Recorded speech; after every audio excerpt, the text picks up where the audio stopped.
Yeah, yesterday was an extraordinary experience. I mean, we left Bogota to visit a community, and we took 8 hours to reach there. Went through a boat and a canoe and 4x4s to reach a community that looks like nobody reaches them. And that community is so depressed.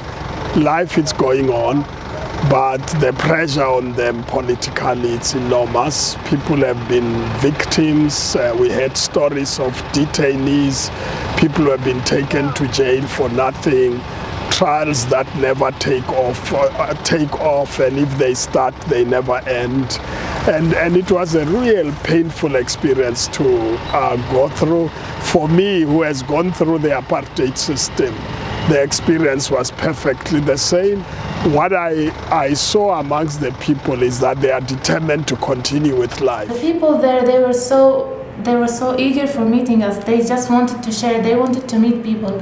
They were so happy for seeing people that care about them. We were telling them that we are here to tell you that you are not alone. We feel you. I think that those people, they wanted to get strength from us. They wanted us to strengthen them.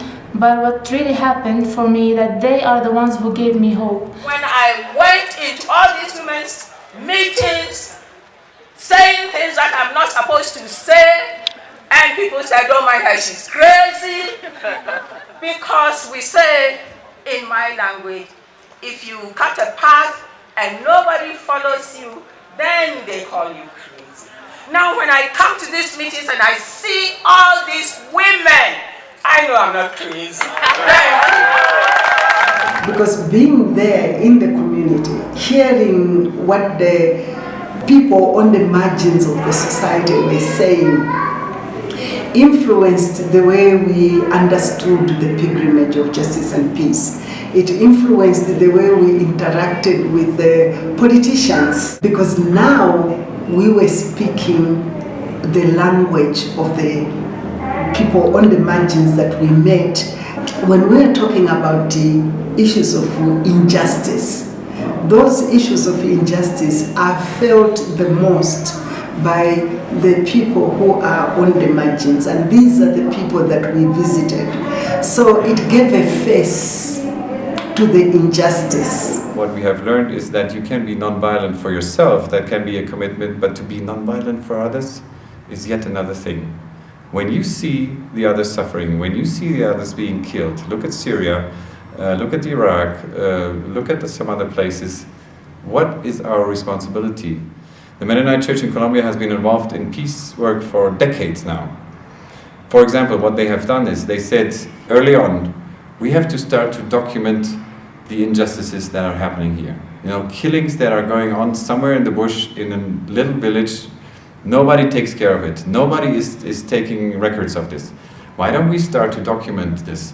Because the day will come when we need these stories and these narratives.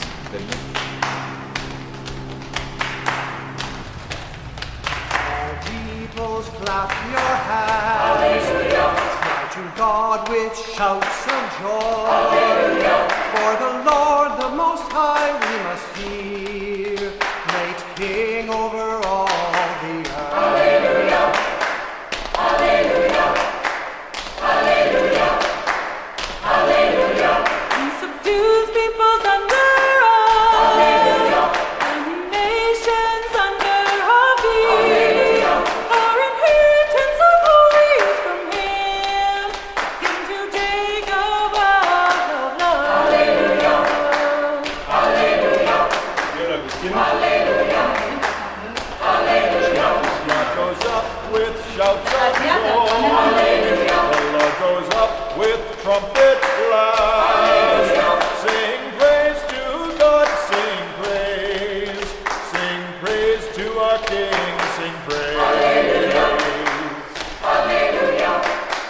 Hallelujah. Hallelujah. All peoples, clap your hands. Hallelujah. Cry to God with shouts of joy. Hallelujah.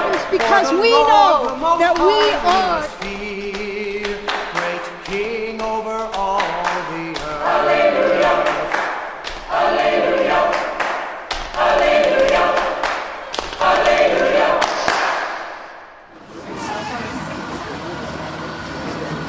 Pilgrim has come to visit.